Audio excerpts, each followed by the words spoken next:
Ladies and gentlemen, we are back at it again. It's time for us to have a conversation about what seems a bit off about Wuthering Waves 3.6. And this is what we're going to be talking about over here. It's about the new units that are supposed to be coming out. And there's a reason why I'm showing you Yangyang, Yap Yap, Xuanling on the screen for this. Because it's very clear that this unit seems to have gotten a lot of preferential treatment from Kuro games when it might not have necessarily been deserved. And what I'm going to be going through over here is simply just the facts and the metrics surrounding this character's release and how it just seems odd that we're not seeing the same amount of effort put into, well, the next versions. So let's go ahead, let's start breaking it all down, and first start off with the first little bit of that preferential treatment over here, and that is the leaked gameplay. We all remember this reveal from good old Katsuhiro Harada. Sorry, I shouldn't have done that. That seemed a little bit insensitive. Anyways, you can't be racist to Asian people. I can say that firsthand. He leaked Yangyang and Soy Soy's gameplay, right? He leaked both of their kits, basically the entirety of it. And when you look at the actual results and when you look at the actual numbers surrounding this character, how popular or unpopular they actually are, it doesn't make sense that they're not doing this again for a unit that I'm pretty sure most people are way more excited about. And this is where we're going to start getting into the actual facts about this character. She's got some of the lowest engagement and some of the lowest views I have ever seen for a main push character. When you leak a unit's gameplay, when you give the preview, when you build up this much hype by doing something like this, reaching out to a famous person like a Jeff Keighley or a Katsuhiro, you expect this to do well. You're estimating that you've put a lot of work into the marketing, the preparation for this unit, and it's going to be popular. She wasn't. This is pretty much the lowest viewed main push unit possibly out of all the gacha games that have gotten released. Compare it to a Cyrene, a Fine Nom, blah blah blah, any of that stuff. She truly is. Her competition is Imyth, guys. Her competition is Hiyuki. Her competition is Augusta and Yuno. Her competition is Cardathea.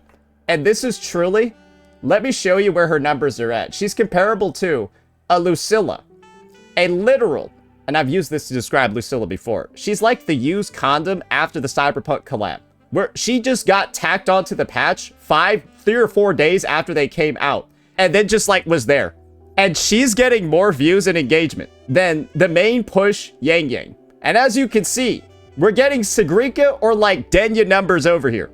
This is the main DPS, the free-to-play friendly character, the one that you were supposed to enjoy as much as Imyth. The one that you were supposed to like as much as a Hiyuki, a Cardathea. And the reception is not really there.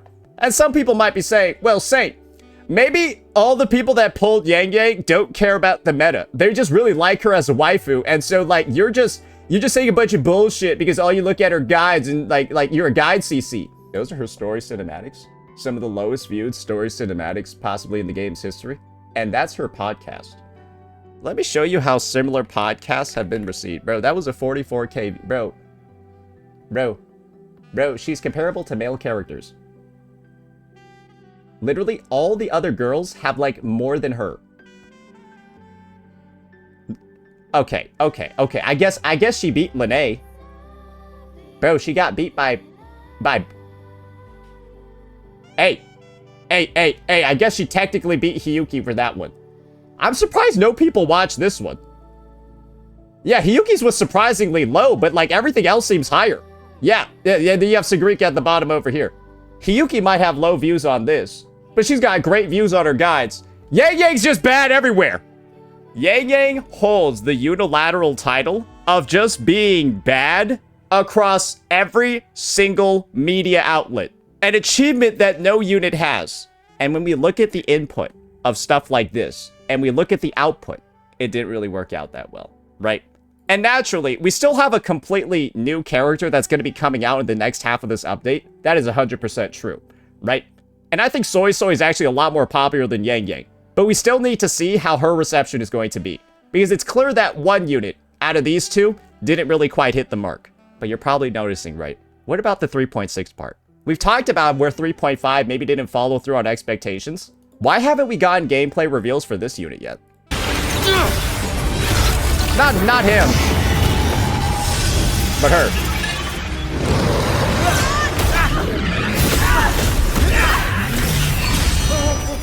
Where's her gameplay?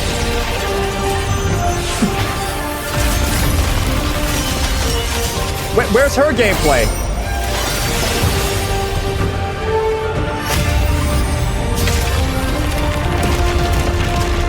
Because let's be real here. You have the aura farming, WuWa Sword Saint, Paragon, literally in lore supposed to be seen as one step short of a sentinel.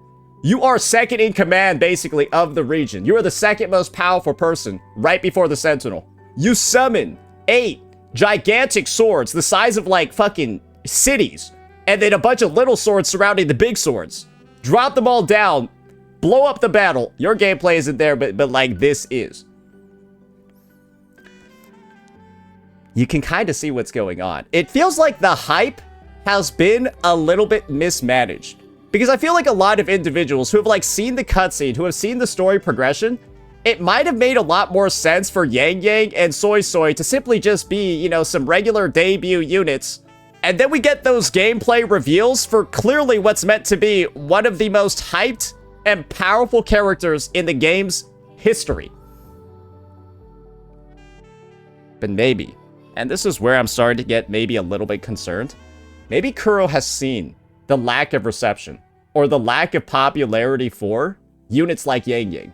I think they expected way better actual results and like way better actual popularity for this character. And maybe a reason for why we don't see the 3.6 leaks or the 3.6 kits or anything like that is because they don't want to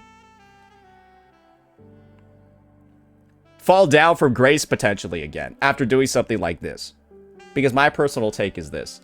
They've kind of like dimmed some of the appeal of, they kind of dimmed some of the appeal of these gameplay leaks, these the reputation of like, oh, like blowing up the gacha space when these gameplay reveals drop, because this just wasn't something that a lot of players were like super into. But who wouldn't be into this? Bro, I don't know a single person that like didn't like this at a baseline. Yes, you could say it's a Deus Ex Machina. She stole the spotlight from characters like Yangyang and Soy Soy, but like I still liked it because she's way cooler than those characters.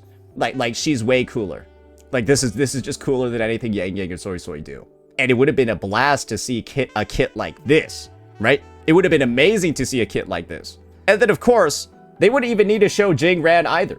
I know they didn't show off Liu Kerson at all when they were doing Imyth stuff. It could have just been a solo reveal too if you wanted to avoid, you know, like the male character controversy of revealing their kit, because it was just Imyth for 3.1. And guys, has there ever been a more deserving character of a gameplay reveal than one that is basically accomplishing the craziest feats in lore than I think we've ever seen? Have we seen characters in WuWa on screen looking stronger than this? Not really.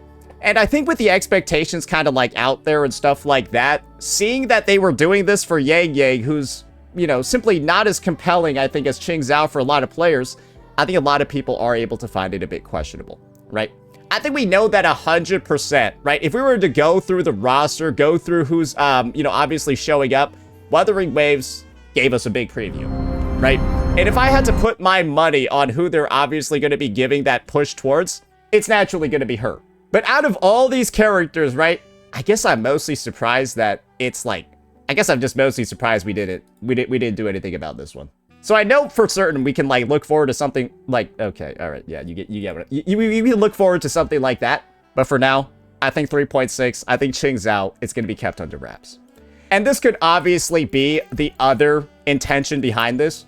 Kuro Games maybe does expect there to be a lot more sales for what's coming up moving forward, right? We all know that in this update, we've got Soy Soy and Yangyang coming out. And what's very clear is that Soy Soy has a very specific kit that requires the consumption of negative statuses for her full buffs to activate, and it's pretty much guaranteed at a baseline that units like Jing Ran and Qing Zhao are not going to work with her at all. And so maybe in their attempts to, like, drive as much profitability as possible, Yangyang and Soy Soy, right, are a combo. Yangyang and Soy Soy are meant to be together on their team. Jing Ran and Qing Zhao have nothing to do with either of their banners, and you would never pull and use those characters together. And so maybe it's just they're holding off on the Qing Zhao leaks, even though they probably, for the betterment of the game, they should be coming out to maintain some revenue on this banner. Because I think there is potential, right? People decide to just outright skip Yangyang. They decide to outright skip Soy Soy after they see what's in Qing Zhao's kit. And do you know what that means? If the possibility is out there that Kuro Games is so scared of cannibalizing their own sales because her kit is that insane, well, that kind of helps build up hype as well. So don't view this, right, as a Doom posting video. Don't view this as a video, right, where we're just going ahead and trying to point out what's wrong with the game. In a lot of ways, this lack of action that Kuro's taking, it could also mean that they're doing some of the wildest shit ever, and this unit might actually just be the next Imyth, right? This unit might just be the one that, like, breaks records. And part of the reason is because we're hearing so little about her. So yeah, we'll go ahead. We'll see how the cookie all crumbles over here. But I did want to give a bit of an update because I think a lot of people were expecting a big shift in the marketing because Kuro Games was deciding to elevate characters like this, maybe to the point where they were going to, like, see, that we were going to see more and more sort of like leaked official kits for every character release. Maybe not. Maybe because of this one. Maybe because Qing Zhao's kit is absolutely insane. But I think another fair thing to say is also this. There's been a lot of self-cannibalization done in this game before. For example, Sigrika's banner being killed by Hiyuki.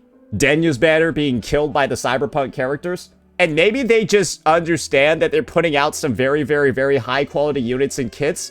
But the quality of the future units and kits that come out after them are, like, indirectly fucking over their work. Because I think it's kind of clear that that is happening really, really, really frequently. One last thing that I want to mention on the topic of viewership is this simple idea over here of ads.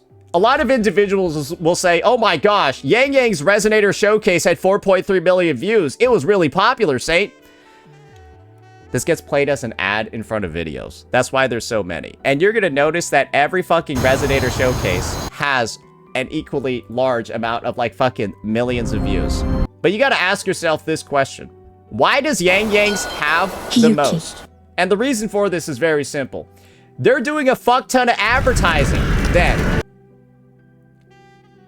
She has some of the highest views on her video, right? Hiyuki had a bunch of views as well. But guys, they were both used as advertising during a big patch during a certain part of the year. And, like, this is the thing. Yangyang still has the lowest numbers across every other type of media. So what you're seeing is that Kuro's spending more on ads for Yangyang and she's getting less views than everybody else as well, while also getting more ads spent on her. So again, it's just more of high input, low output. Low return on investment for this unit. And that's another instance of it. Hiyuki, on the other hand, if you spent a lot on the marketing for this character, well, guess what? You got a good return on investment because this unit made a fuck ton of money and was very popular. She's not. Let me know what you all thought. Peace out.